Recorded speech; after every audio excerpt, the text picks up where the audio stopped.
왜 예수님이 우리에게 절대적으로 필요한가라는 주제입니다. 사람들이 살면서 어떤 사람에게 어떤 말을 듣느냐가 대단히 중요한데, 우리는 살면서 누군가로부터 욕을 듣거나 또는 비하의 소리를 들을 때 참으로 참기 힘듭니다.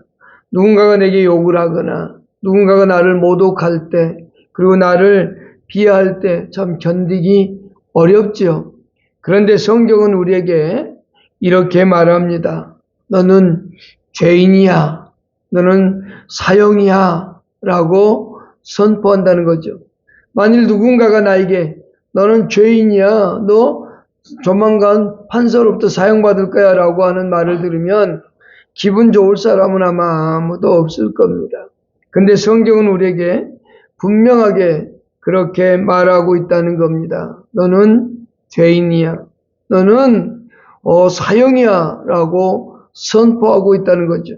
내가 인정을 하든 인정을 하지 싫든 간에, 인정을 하기 싫어서 나 인정 안 해 라고 말할지라도 성경은 우리에게 너는 죄인이야, 그리고 너는 사형이야 라고 얘기하죠. 자, 로마서 3장 10절을 한번 보실까요? 시작요. 기록된 바 의인은 없나니 하나도 없으니. 의인이 아니면 뭐죠? 죄인이겠죠. 의인 아니면 죄인입니다. 그런데 더 구체적으로 로마서 5장 12절은 정확하게 말하고 있습니다. 로마서 5장 12절 읽겠습니다. 시작.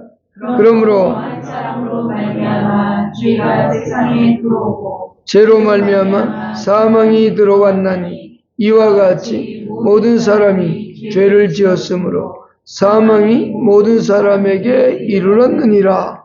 여기 모든 사람이 죄를 지었으므로 라는 말입니다. 단 한 사람도 예외가 없다는 겁니다. 근데 그 죄가 언제부터 들어왔느냐라고 하죠. 최초에 하나님이 인간을 창조했습니다. 그때는 자유로웠습니다. 죄도 없었습니다. 하나님과 친밀한 교제를 할 수 있었고 모든 만물을 지배하고 다스릴 수 있었습니다.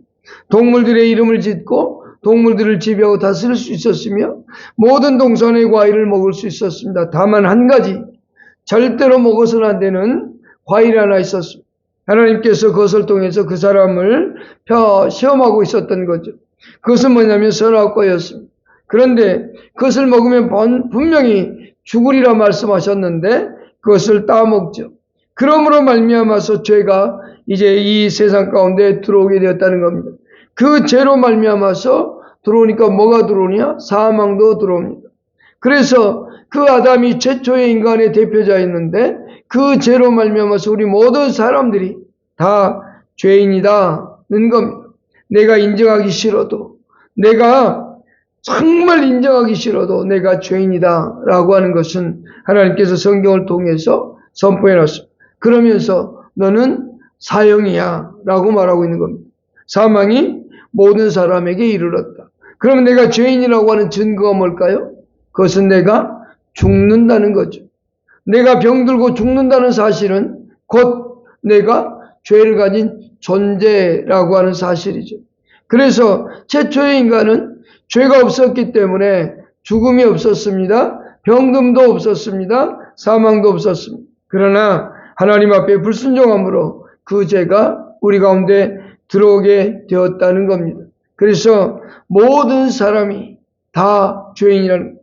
여기서 모든 사람 그러니까 나에게는 별로 해당이 안 되는 것 같은데 나 빼고 다른 사람이겠지 라고 말합니다. 그러나 우리 이것을 성경을 읽을 때 이와 같이 나도 죄를 지었으므로 이렇게 돼야 됩니다. 모든 사람이라는 표현보다는 나 양필승이도 죄를 지었으므로 나에게 사망이 이르렀다 라고 하는 거죠. 그래서 오늘 우리에게 여기에서 벗어날 수 있는 길, 이 사망으로부터 해방받을 수 있는 길, 이 죄로부터 해방받을 수 있는 길, 그것은 성경은 우리에게 말씀하죠. 유일한 길 하나밖에 없다고요. 그래서 우리에게는 예수가 절대적으로 필요한 겁니다. 왜 예수가 필요한가를 우리는 살펴보고자 합니다. 첫 번째, 오늘 사도행전 4장 12절을 읽었는데 다시 한번 읽겠습니다. 시작. 다른 이로서는 구원을 받을 수 없나니 저나 사람 중에 구원을 받을 만한 다른 이름을 우리에게 주신 일이 없음이라 하였더라. 성경은 분명히 선포하죠. 다른 이로서는 구원받을 수 없나니, 그러면 이 구원을 받을 수 없나니라는 이 말 속에는 이 세상에 존재하는 어떠한 종교에도 어떠한 이름에도 구원이 있을 수 없다라는 겁니다. 오직 그리스도 안에서만 구원이 있음을 우리에게 말하고 있고 선포하고 있다는 겁니다. 오직 구원받을 만한 그 어떤 이름도 존재하지 않는다라고 하는 겁니다. 우리는 살아가는 이 세대 속에서 수많은 종교가 있고 수많은 신들을 섬긴다고 하지만 그곳에는 우리에게 생명을 주고 우리에게 자유를 주고 구원을 주는 종교는 없다라고 하는 겁니다. 죄와 사망으로부터 유일한 구원자, 그것은 오직 예수 그리스도를 통해서만이 가능하다는 겁니다. 예수로 말미암아 우리는 영생을 얻게 되고 심판에 이르지 아니하며 사망에서 생명으로 옮겨진다고 성경은 선언합니다. 우리는 분명히 사망이 우리 가운데 이르렀고 사망이 나에게 있다라고 얘기했습니다. 근데 그 사망에서 옮겨주시는 분이 바로 누구냐? 예수 그리스도입니다. 요한복음 5장 24절을 읽어보십시다. 시작요. 진실로 진실로 너에게 이르노니 또 나 보내신 이를 믿는 자는 영생을 얻었고 심판에 이르지 아니하는 사망에서 생명으로 옮겼느니라. 사망에서 생명으로 옮겨줄 수 있는 분, 그분이 바로 예수님. 그래서 우리에겐 예수가 절대적으로 필요한 겁니다. 두 번째, 왜 예수가 절대적으로 필요한가라는 것은 하나님이 우리의 구원을 위해 우리 인간이 되셨기 때문입니다. 하나님이셨던 그분, 그 예수 그리스도가 우리와 똑같이 인간이 되셨다는 겁니다. 요한복음 1장 1절을 읽어보십시다. 태초에 말씀이 계시니라. 이 말씀이 하나님과 함께 계셨으니 이 말씀은 곧 하나님이시니라. 천지가 만들어지기 이전에 이 예수 그리스도는 존재해 계셨습니다. 그리스도께서는 말씀으로 계셨고 그 말씀으로 계시는데 곧 하나님이라고 말씀합니다. 이 말씀이 하나님과 함께 계셨으면서 동시에 하나님이시라고 말씀합니다. 여기에 삼위일체 교리가 여기서부터 출발합니다. 창세기 1장 26절에서도 우리라는 표현을 쓰죠.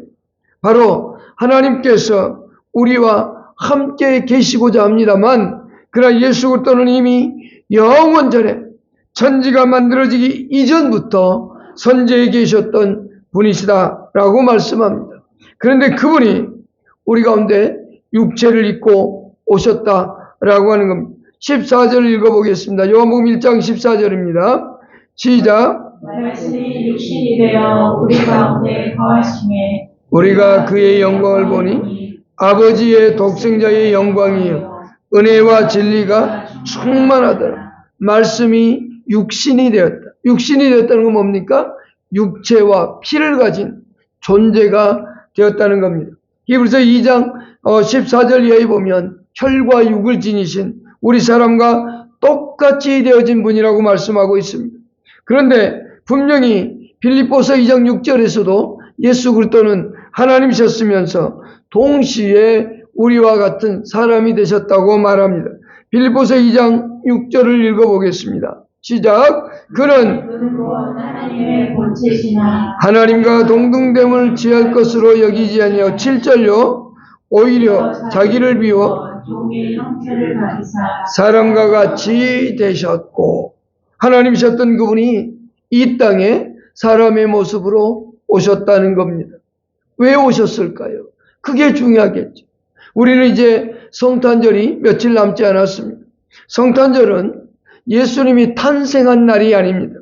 지금도 어느 누구도 예수님이 몇 월 며칠 날 태어났다고 말하는 사람은 없습니다. 이때 태어났을 것이다. 이때 태어났을 것이다는 추정만 하지 정확한 날짜가 없습니다. 그러나 예수님의 탄생을 기념하는 날로 12월 25일로 정하고 그것을 지켜오고 있는 겁니다. 예수님의 탄생을 기념하는 날이 성탄절입니다. 이날 우리는 예수 그리스도를 기억하고 기념하는데 무엇을 기념하고 기억할 것인가? 예수 그리스도가 이 땅에 오셔서 우리를 구원해주고 죄와 사망으로부터 해방시켜준 것 너무 감사하죠. 어쩌면 예수 믿는 사람들이 너무나 기쁜 날입니다. 그러나 예수 그리스도를 믿지 않는 사람들에게는 어떨까요? 그날은 기쁨의 날이 아닙니다. 심판의 날이요, 절망의 날입니다. 그런데 오히려 성탄절을 예수 믿지 않는 사람들이 더 좋아합니다. 선물 주고받고 정말 그 의미를 모르기 때문에 그럽니다. 예수님이 이 땅에 오신 이유는 간단합니다. 우리의 구원을 위해서입니다. 예수는 우리를 위해 죽어주기 위해 이 땅에 오셨다라고 하는 겁니다. 마가복음 10장 45절 말씀을 읽어보십시다. 예수님이 오신 목적에 대하여 설명하고 있습니다. 시작요. 온 것은 섬김을 받으려 함이 아니라 도리어 섬기려 하고 자기의 목숨을 많은 사람의 대속물로 합니다. 마태복음 20장 28절에도 똑같은 말씀이 나옵니다. 예수님께서 이 땅에 온 것은 섬김을 받으러 온 것이 아니다. 오히려 섬기려 하고 도리어 자기 자신의 목숨을 다른 사람의 대속물로 주기 위함이다 라고 말합니다. 여기 대속물이라는 표현을 썼습니다. 나 대신 값을 지불한다는 겁니다. 우리 인간이 죄를 지어서 사망에 이르렀기 때문에 다 죽어야 되는데 예수님께서 대신 죽어 주시겠다는 겁니다. 그래서 우리의 죄를 용서하시겠다라고 말씀하고 있는 겁니다. 그래서 이 표현을 고린도전서에서는 값으로 산 것이 되었다고 말씀했습니다. 또한 요한계시록 5장 9절에서도 값으로 산 것이 되었다고 말씀하고 있는데 우리 성탄절에 가장 기억해야 되는 것은 예수님이 이 땅에 왜 오셨는가? 이 땅에 예수님께서 이 땅에 왜 우리 가운데 오셨는가를 기억하고 묵상해야 됩니다. 그날은 먹고 놀고 즐기는 날이 아닙니다. 원래 그날은 로마에서 태양절이었습니다. 태양신을 섬기는 로마 사람들이 술 먹고 잔치하고 휘황찬란하게 방탕의 시간을 보낼 때 기독교인들은 할 게 없었습니다. 그래서 우리는 예수 그리스도가 우리의 구원자인데 우리의 구원자이신 예수 그리스도께 예배를 드리자라고 해서 정하고 그날을 예수 그리스도의 탄생을 기념하는 날로 정하고 그리스도께 예배하는 날을 가졌던 겁니다. 크리스마스라는 말의 의미가 그리스도께 예배한다는 뜻입니다. 크리토스라고 하는 헬라어와 미사라고 하는 용어가 합쳐져서 그리스도께 예배한다라는 것이 크리스마스입니다. 성탄절 그 말은 예수 그리스도가 이 땅에 오신 날이라는 의미죠. 예수 그리스도께서 이 땅에 오신 이유 그것이 가장 중요합니다. 우리 성탄절을 보내면서 가장 기억에 남아야 되는 것 왜 예수가 이 땅에 오셨는가? 그것은 단 하나입니다.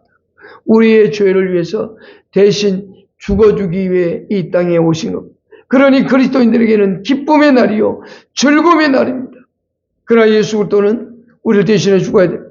그러나 예수를 믿지 않는 사람들에게는 믿지 않음으로 말미암아 심판을 받는 날이기 때문에 그들에겐 절망의 날이요 심판의 날인데 그것을 모르고 그들은 오히려 즐거워하고 있다는 거죠. 우리는 이 성탄에 정말로 예수 그리스도께서 우리에게 오신 이 날을 기억하고 자신을 우리에게 선물로 주신 그분을 생각해야 됩니다. 그래서 사도 바울은 에베소 1장 7절에서 정확하게 말씀합니다. 예수님께서 오신 이유 그리고 그가 십자가의 죽음으로 말미암아 우리에게 주어진 결과물에 대하여 이야기하고 있는데 에베소 1장 7절을 읽어보십시다. 시작요. 우리는 그리스도 안에서 그의 은혜의 풍성함을 따라 그의 피로 말미암아 속량 곧 죄사함을 받았느니라. 우리는 예수 그리스도 안에서 죄사함을 받은 존재가 되었다는 겁니다.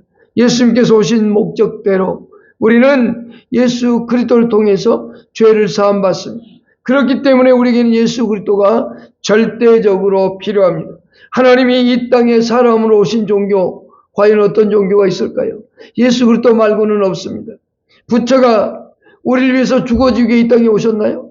아니죠. 공자가, 맹자가, 소크라테스가 아닙니다. 그 누구도 하나님이시면서 동시에 사람이 되신 분은 예수님밖에 없습니다. 그리고 그들 모두가 섬김을 받으려 하지 자신들이 우리 인간의 죄를 위하여 죽어준 분은 오직 예수님밖에 없다는 사실을 기억해야만 됩니다. 세 번째, 왜 예수 그리스도가 우리에게 절대적으로 필요할까요?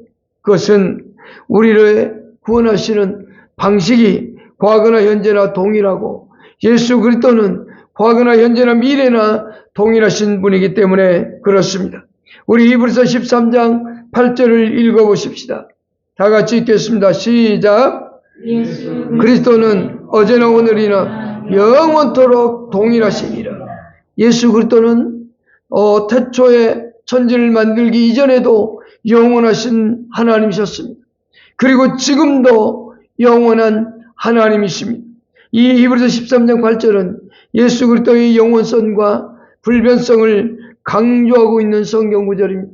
예수 그리스도는 변하지 않습니다. 사람이 변할지언정 예수 그리스도는 우리를 향하신 사랑과 희생과 헌신의 모든 것들은 지금도 변함없이 이루어지고 있다는 겁니다. 과거에도 현재에도 미래에도 예수 그리스도는 영원한 하나님이십니다. 그는 구약성경 가운데서도 하나님이셨고 신약에도 하나님이셨고 지금도 하나님이셨습니다. 육체를 입고 이 땅에 오시기 전에도 영원한 하나님이셨습니다. 그러나 육체를 입고 오신 이후에도 그는 죽으셨다가 3일 만에 다시 살아나심으로 말미암아서 그 육체도 영원합니다. 신과 참 신이시면서 동시에 사람이신 분, 이 땅에 오직 예수 그리스도밖에 없습니다. 그분께서 우리를 구원하시는 방식 또한 동일한 겁니다. 구약이나 신약이나 과거 천년 전이나 지금이나 미래에도 우리를 구원하시는 방식은 똑같습니다. 미래에 과학이 아무리 발전하고 AI가 아무리 발전해도 우리가 영원한 생명을 얻는 것은 예수 그리스도를 믿는 것 외에는 없습니다. 민수기 21장 4절로 9절을 한번 천천히 읽어보십시다. 시작요. 백성이 호르산에서 출발하여 홍해 길을 따라 에돔 땅을 우회하여 하였다가 길로 말미암아 백성의 마음이 상하니라. 백성이 하나님과 모세를 향하여 원망하되 어찌하여 우리를 애굽에서 인도해내어 이 광야에서 죽게 하는가. 이곳에는 먹을 것도 없고 물도 없도다. 우리 마음이 이 하찮은 음식을 싫어하노라 하매 여호와께서 불뱀들을 백성 중에 보내어 백성을 물게 하심으로 이스라엘 백성 중에 죽은 자가 많은지라. 백성이 모세에게 이르러 말하되 우리가 여호와와 당신을 향하여 원망함으로 범죄하였사오니 여호와께 기도하여 이 뱀들을 우리에게서 떠나게 하소서. 모세가 백성을 위하여 기도하매 여호와께서 모세에게 이르시되 불뱀을 만들어 장대 위에 배달하라. 물린 자마다 그것을 보면 살리라. 모세가 노뱀을 만들어 장대 위에 다니 뱀에게 물린 자가 노뱀을 쳐다본즉 모두 살더라. 아멘. 여러분 믿어지지 않는 말이잖아요. 뱀에게 물렸는데 해독제가 아니라 그 뱀을 장대에 달아놓고 쳐다보면 산다. 그것은 믿음을 요구하고 있는 겁니다. 근데 예수님께서 요한복음 3장 14절 15절에서 이 말씀을 그대로 인용하면서 자신이 그와 같이 장대에 높이 달리듯 뱀이 높이 달렸던 것처럼 자신도 달려야만 우리에게 영원한 생명을 준다고 말합니다. 한번 읽어보겠습니다. 요한복음 3장 14절 15절입니다. 모세가 광야에서 뱀을 든 것 같이 인자도 들어야 하니 이는 그를 믿는 자마다 영생을 얻게 하려 하심이라. 아멘. 구약에도 예수 그리스도를 믿어야만 구원을 이루었고 신약에도 예수를 믿어야만 구원에 이루고 현재에도 예수를 믿어야만 구원을 이룹니다. 또한 미래에도 마찬가지. 이것은 변하지 않습니다. 절대로 변하지 않습니다. 그래서 영생을 얻게 한다고 하면서 그 유명한 요한복음 3장 16절을 말씀하셨습니다. 다 같이 읽어보십시다. 변하지 않는 절대적 진리입니다. 시작요. 하나님이 세상을 이처럼 사랑하사 독생자를 주셨으니 이는 그를 믿는 자마다 멸망하지 않고 영생을 얻게 하려 함이니라. 아멘. 변하지 않습니다. 이 진리는 세상이 아무리 변화도 이 진리는 변하지 않습니다. 예수 그리스도는 과거에도 하나님, 현재도 하나님이며 또한 우리를 구원하시는 그 방식 또한 영원히 예수를 믿어야 된다는 사실입니다. 예수께서 우리를 위하여 십자가에 죽으시고 우리를 위하여 부활하신 나의 주 나의 그리스도라는 사실을 절대적으로 믿어야 됩니다. 사도행전 16장 31절에서 사도 바울이 그렇게 말하고 있습니다. 읽어보십시다. 시작. 주 예수를 믿으라. 그리하면 너와 내 집이 구원을 받으리라. 여러분, 주 예수를 믿으라. 그러면 너와 내 집이 구원을 얻는다. 절대로 변하지 않는 진리입니다. 이것은 불변의 법칙입니다. 우리는 이 세상을 살아가면서 절대로 예수 그리스도를 떠나서는 영원한 생명을 얻을 수 없습니다. 예수 그리스도를 떠나서는 구원의 길에 설 수가 없습니다. 그래서 예수께서는 우리에게 이렇게 선포하고 있는 겁니다. 요한복음 14장 6절에서 예수님이 만이 길이요 진리요 생명이라고 말하고 있습니다. 우리가 이게 왜 예수가 절대적으로 필요한가 네 번째입니다. 요한복음 14장 6절입니다. 시작요. 예수께서 이르시되 내가 곧 길이요 진리요 생명이니 나로 말미암지 않고는 아버지께로 올 자가 없느니라 라고 말합니다. 예수 그리스도께서 길이 되시고 진리가 되시고 생명이라고 말씀합니다. 그리고 예수 그리스도로 말미암지 아니하고는 하나님께로 올 자가 없다라고 말합니다. 여러분, 이렇게 선포하는 종교를 본 적이 있습니까? 이렇게 선포하는 종교단체를 본 적이 있습니다. 오직 예수님만이 이렇게 외치고 있는 겁니다. 예수 그리스도만이 우리에게 하나님께로 갈 수 있는 유일한 길이며 예수 그리스도가 진리며 예수 그리스도가 우리에게 영원한 생명을 주는 생명이라고 말하고 있습니다. 먼저 길이 되신 예수 그리스도, 그분을 십자가에 죽을 때 우리에게 확연히 보여주었습니다. 마태복음 27장 50절과 51절을 읽어보겠습니다. 다 같이 읽겠습니다. 시작. 예수께서 다시 크게 소리 지르시고 영원히 떠나시라. 이에 성소 위로부터 아래까지 찢어져 땅이 진동하여 바다가 터지고. 자, 여기서 이게 뭐지? 무슨 길일까라고 얘기할지 모르지만 예수님이 십자가에서 죽으셨습니다. 그때 놀라운 일이 일어났죠. 캄캄해지면서 진동이 막 지진도 일어나고 땅이 갈라지기도 하고 무덤이 갈라져서 죽은 자가 일어나기도 하고 막 여러 가지의 현상들이 일어납니다. 근데 그거보다 더 중요한 현상이 있습니다. 하나님이 임재하는 장소가 있습니다. 그것은 성소였습니다. 성막에서 하나님께 제사를 드렸는데 제사장들이 지성소가 있고 성소가 있는데 대제사장이 지성소에 들어가서 하나님을 만납니다. 그때 하나님이 임재합니다. 그런데 일반인은 들어갈 수 없습니다. 아무나 들어갈 수 없습니다. 그런데 예수님이 십자가에 죽으시니 그 지성소와 성소를 가로막고 있던 휘장이 찢어져서 땅에 떨어졌습니다. 그러면 하나님 계시는 그 임재하신 그 성소가 다 열려버린 겁니다. 이게 이 모든 사람이 이제는 그곳에 나아갈 수 있게 되어진 겁니다. 그래서 히브리서 기자는 이 표현을 이렇게 표현했습니다. 히브리서 10장 20절에서 이 길에 대하여 말씀할 때 살 길이라고 말합니다. 새로운 살 길로서 예수 그리스도를 말합니다. 읽어보십시다. 그 길은 우리를 위하여 휘장 가운데로 열어놓으신 새로운 살 길이요. 휘장은 그게 육체니라. 예수 그리스도께서 십자가의 죽음으로 말미암아서 그 하나님께로 나아가는 길이 열려졌습니다. 그 길은 살 길입니다. 그래서 우리는 하나님께로 당당하게 나아가서 하나님께 대화할 수 있는 길이 열려진 겁니다. 누구든지 간에 하나님께로 나아가 예수 그리스도 이름 가지고 나아가서 그분 앞에 우리의 간구함을 얘기할 수 있습니다. 두 번째, 예수 그리스도는 진리라고 말합니다. 진리는 성삼위일체가 진리라고 성경은 말합니다. 시편 31편 5절을 읽어보십시다. 내가 나에게 시작요 나의 영을 주의 손에 부탁하나이다. 진리의 하나님 여호와여 나를 속량하셨나이다. 그리고 방금 전에 읽었던 요한복음 14장 6절에서는 예수께서 진리라고 말씀하셨고, 요한복음 16장 13절을 읽어보겠습니다. 다 같이 읽겠습니다. 시작.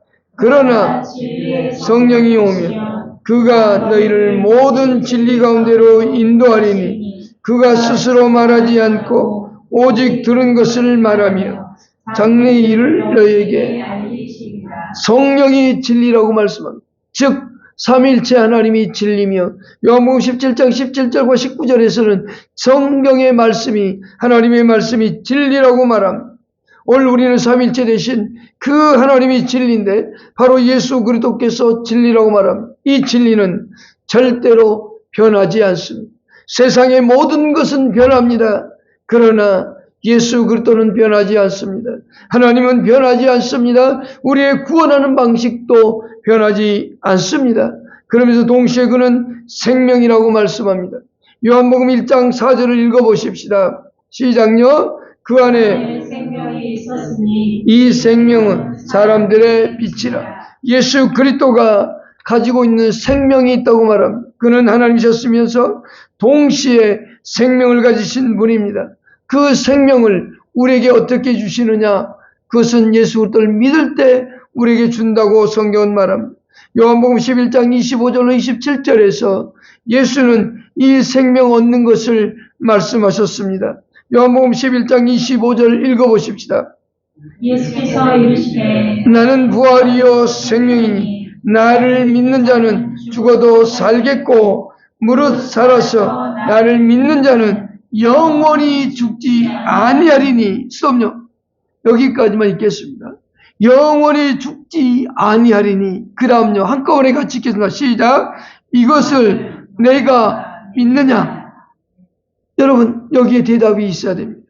이것을 내가 믿느냐? 예수님께서 그렇게 말씀하셨습니다. 그때 제자들은 뭐라고 얘기합니까?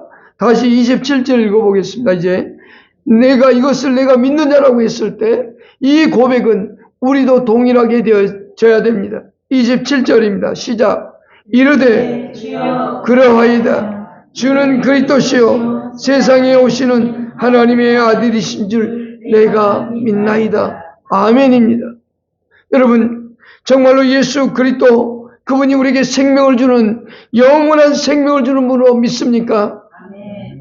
그분을 믿는 여러분의 고백이 늘 있으십시다. 정말로 그분만이 우리의 영원한 생명이요 우리에게 생명을 주는 분입니다. 여러분 왜 하나님은 우리에게 성경을 주셨을까요? 계시되어진 성경을 통해서 하나님께서 우리에게 요구하고 있는 게 있습니다. 요한복음 20장 31절을 읽어보십시다. 시작요. 오직 이것을 기록하면 너희로 예수께서 하나님의 아들 그리스도이심을 믿게 하려 하며 또 너희로 믿고 그 이름을 힘입어 생명을 얻게 하려 함이라. 아멘입니다. 여러분 예수를 믿게 하기 위해서 성경을 우리에게 주셨습니다. 우리 성경을 읽어가면서 누구를 보냐? 예수 그리스도를 볼 수 있어야 됩니다. 성경 안에 계시되어진 예수 그리스도, 그분이 우리에게 생명을 주고 그분이 우리에게 영원한 구원자이심을 우리는 믿는 겁니다. 예수님께서 내가 이것을 믿느냐라고 할 때 백성들이, 제자들이 주여 그러하이다 라고 했던 것처럼 예수님이 나에게 지금 당장 너가 나를 믿느냐라고 할 때 예수님 나는 주는 그리스도시요 살아계신 하나님의 아들로 내가 믿습니다. 예수님은 나의 하나님이십니다 라고 여러분 고백할 수 있어야 됩니다. 오늘 우리의 삶 속에 이와 같은 일들이 일어나길 바랍니다. 우리는 성탄절을 맞이하면서 정말로 예수 그리스도가 이 땅에 오신 목적, 그 이유를 내가 실천하고 살아가고 있는가? 그것은 예수 그리스도를 내가 믿음으로 받아들이고 믿고 살아가고 있는가를 따라가고 있는가입니다. 여러분 그렇게 살아갈 수 있는 여러분 될 수 있기를 축복합니다. 기도하십시오.